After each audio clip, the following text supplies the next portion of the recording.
How to change the cutting tool. 1. Loosen the 4 screws on the outer side of the machine baffle and tighten the baffle counterclockwise. 2. Tighten the 4 screws inside the machine to prevent damage to the cutting tool when removing the baffle. 3. Loosen the top screw and remove the baffle.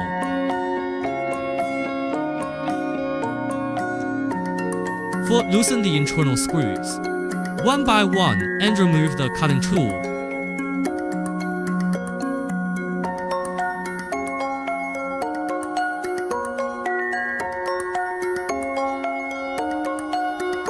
5. Install the new cutting tool into the cutting tool mold, ensuring it is installed correctly.